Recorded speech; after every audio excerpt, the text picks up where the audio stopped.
جب ہم قرآن لوگوں کے سامنے بیان کرائیں گے تو قرآن میں احکام کی دو قسمیں ہیں, ایک کا تعلق ہے عقیدے سے, ایک کا تعلق ہے عمل سے. عقیدے کی اہمیت زیادہ ہے یا عمل کی زیادہ ہے؟ بولو نا. عقیدے کی.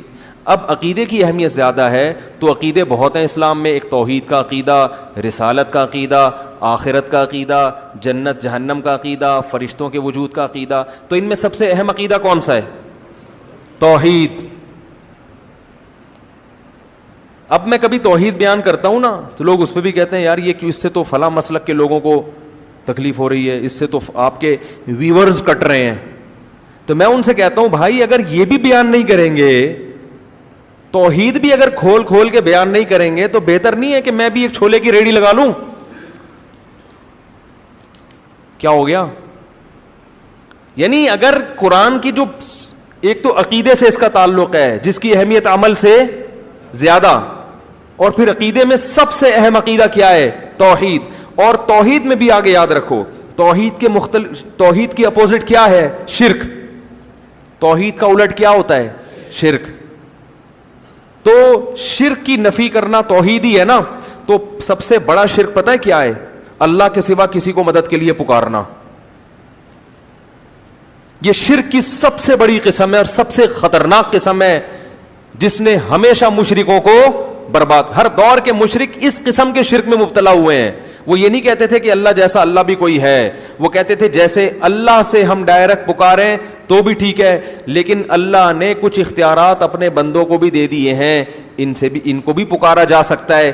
اسی شرک کی نفی کے لیے دنیا میں پیغمبر آتے رہے ہیں, اور اسی کے لیے اللہ نے ہم سے ہر نماز کی ہر رکعت میں کہلوایا ایاک نعبد و ایاک نستعین, اے اللہ صرف تیری عبادت کریں گے. اللہ کو پتا تھا یہ عبادت کے مفہوم میں گھما دیں گے بات کو, اس لیے اگلا جملہ کہلوایا ایاک نستعین, مدد صرف تجھی سے. استعانہ مدد کو کہتے ہیں. تو اب یا اللہ مدد کے علاوہ تمام راستے اللہ نے بند کر دیے کہ نہیں کر دیے؟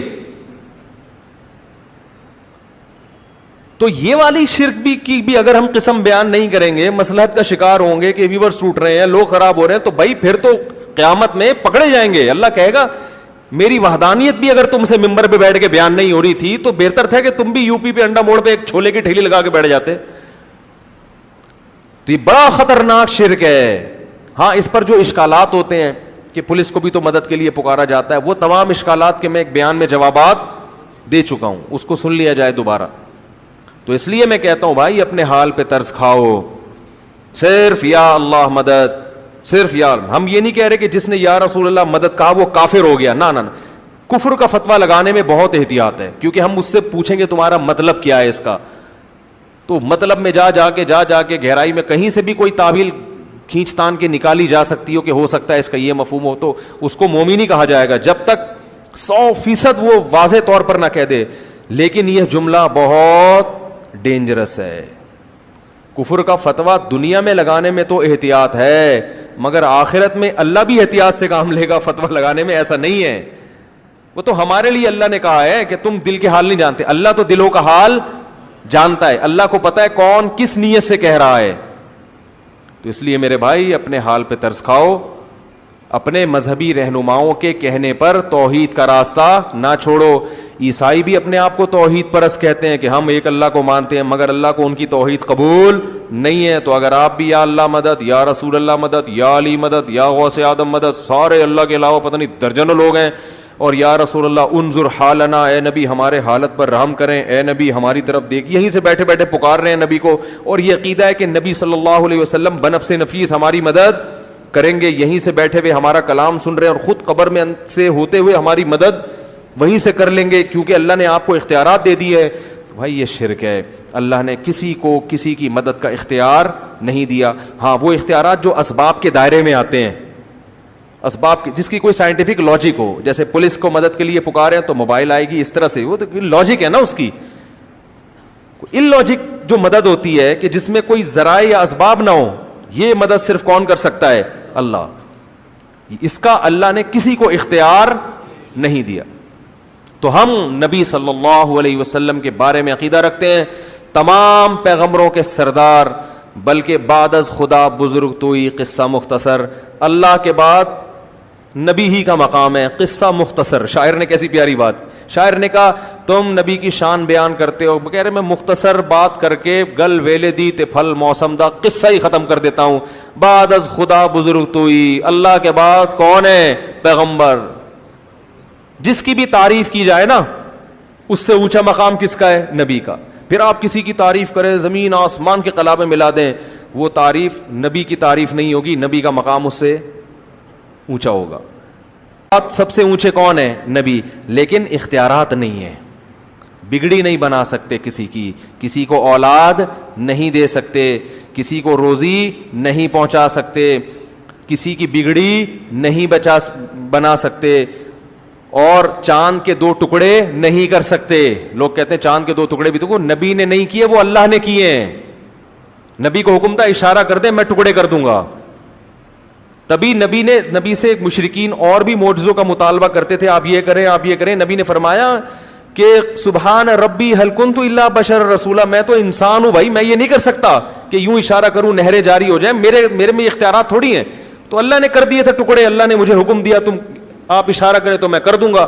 تو جب اللہ کرنا چاہتا ہے, میں نے اشارہ کیا اللہ نے کر دیا, اب اللہ نہیں چاہ رہا تو میں کہاں سے کروں گا بھائی, نہیں ہو سکتا. یہ جگہ جگہ نفی کی گئی ہے, جگہ جگہ نفی کہ میں نہیں کر سکتا, میں انسان ہوں. وَلَوْ كُنْتُ عَالَمُ الْغَيْبِ لَاسْتَكْثَرْتُ مِنَ الْخَيْرِ, اگر میرے پاس اللہ کی طرح غیب کا علم ہوتا, مجھے سب پتا ہوتا مستقبل میں کیا ہونے والا ہے, تو مجھے تو کبھی کسی قسم کا کوئی نقصان ہوتا ہی نہیں. یہ میں قرآن کی آیتیں پڑھ رہا ہوں آپ کے سامنے, 2 ٹوک عقیدہ قرآن نے بیان کیا, اس میں کوئی کنفیوژن باقی نہیں رکھی ہے. ما کانا کا وما یکونو, جو پہلے ہو چکا سارا کچھ نبی کو اس کا بھی علم تھا, جو بعد میں ہوگا اس کا بھی علم تھا. تو غلط ہے بھائی یہ عقیدہ. جتنا اللہ نے بتا دیا اس کا نبی کو علم ہے. ہاں وہ اللہ نے ہم سے بہت زیادہ بتایا ہے. علماء مثال دیتے ہیں کہ ہمارے علم اور نبی کے علم کی مثال دریا اور قطرے کی ہے. جیسے دریا میں ایک قطرے کی نسبت دریا کی طرف ہو تو کوئی حیثیت ہے, تو اتنا اللہ نے علم دیا ہے نبی کو ہماری نسبت. لیکن اللہ کے علم اور نبی کی مثال پھر دریا اور قطرے کی ہے. سمجھ رہے ہیں؟ کتنی جگہ قرآن میں آتا ہے یسألونک عن الساعہ, یہ لوگ آپ سے پوچھتے ہیں قیامت کب آئے گی, نبی کہہ دو علمھا عند ربی, مجھے نہیں پتا کب آئے گی, اللہ کو پتا ہے. سب باتوں کا آپ نے نہیں بتایا, بہت سی باتوں میں آپ نے کہا مجھے علم نہیں ہے. تو یہ عقیدہ کہ سب کچھ علم تھا, ساری چیزوں کا علم تھا, یہ شرک ہے, کفر ہے. یہ اللہ کی صفت علم ہے, نبی کو کیا کر رہے ہیں؟